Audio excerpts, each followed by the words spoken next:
एंडिंगच्या बोगद्यापाशी आम्ही थांबलेलो एक 5-10 मिनिटं. त्याच्या आधी पाणी वगैरे आणि छोटे छोटे दगड पडत होते.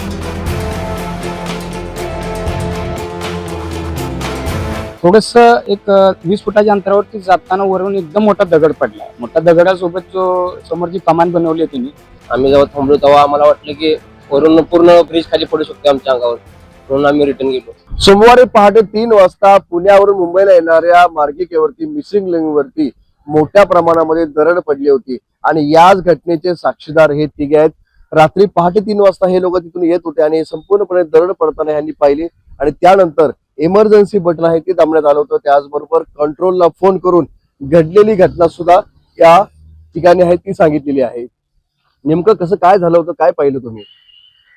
आम्ही खरं तर सांगलीवरून मुंबईला येत असताना त्या बोगद्यातून आम्ही जात असताना ते एंडिंगच्या बोगद्यापाशी आम्ही थांबलेलो एक 5-10 मिनिटं.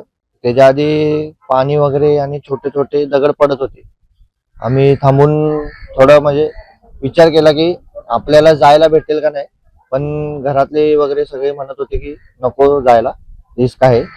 मग थोड्या वेळ आम्ही थांबलो तिथे आणि परत एक मोठा असं दगड येऊन त्या कमानी जी बाहेरची आहे त्या कमानीवर ते दगड पडून पूर्ण ते कमानी खाली पडलेली आहे. आणि पूर्ण असं ते रोड ब्लॉक झाला, त्या साईडला जायला जागाच नव्हती. तुम्ही काय केलं म्हणजे सर कसं काय सांगितलं या सगळ्या यंत्रणेला? आम्ही खरं तर गुगल वरून एक टोल फ्री नंबरवर कॉल केला होता. तर त्यांना विचारलं आम्ही की जरा काय काय झालं असं काय. ते म्हणले असे दगड कोसळलाय त्यामुळे असं असं झालेलं आहे. तुम्ही इमर्जन्सी बटन दाबलं? हो, इमर्जन्सी बटन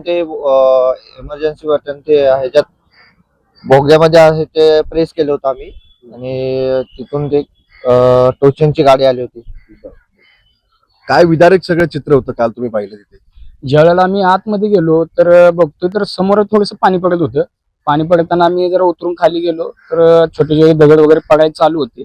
थोडस एक 20 फुटाच्या अंतरावरती जाताना वरून एकदम मोठा दगड पडला. मोठ्या दगडासोबत जो समोर जी कमान बनवली आहे त्यांनी, ती कमानी पडली. ते पडल्यानंतर आम्ही घाबरलो, पाठीमागे आलो. म्हटलं वडून एखादं काहीतरी पडू शकतं, यांना पाठीमागे बोलवून घेतलं. तर कमान पडल्यानंतर समोरचं एकदम सगळं दिसायचं बंद झालं. त्याच्यानंतर आम्ही आपले मोबाईल काढले, म्हटलं व्हिडिओ करून घ्या. आणि जे पाठीमागून जे काय थोड्याफार गाडी येत होत्या, ट्रॅव्हल्स होत्या, काय छोट्या 4 व्हीलर होत्या, त्यांना थांबवलं. म्हटलं जाऊ नका, पुढं ब्रिज पडलेला असू शकतो, त्यामुळे तुम्ही थांबून रिटर्न चला. त्यांना तोपर्यंत म्हटलं बटन दाबा, इमर्जन्सी बटन दाबा. म्हटलं समोर आपल्याला काय रिस्पॉन्स भेटेल किंवा नाही भेटेल सांगता येणार. पण ज्या वेळेला आम्ही रिटर्न फिरलो त्यावेळेला मिसिंग लिंकचा जो रिटर्न फिरल्यानंतर आम्ही जाऊन बाहेर बघतोय तर गाड्या सगळ्या थांबवल्या होत्या त्यांनी. पण तिथून त्यांनी जुन्या एक्सप्रेसला गाडी टाकायला चालू केली होती.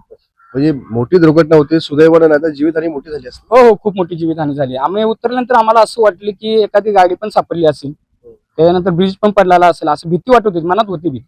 पण आम्ही काही रिस्क घेतली नाही, त्यासाठी आम्ही सगळ्यांना रिटर्न घेतलं. होतं तसं आम्ही रिटर्न फिरलो. रात्री मुसळधार पाऊस होता, अंधार होता, त्यामुळे काहीच पुढे दिसत नव्हतं. काही दिसत नव्हतं, फक्त एक एकदम गढूळ पाणी असं दिसत होतं. दुसरं काही दिसत नव्हतं तिथून पुढे. अशी खूप मोठी जीवितहानी टळलेली आहे. काय पाहिलं म्हणजे किती सगळं भयानक होतं? खूप भयानक होतं तिथं. आम्ही जेव्हा गेलो तेव्हा खूप दगडे आणि माती पडत होती तिथं.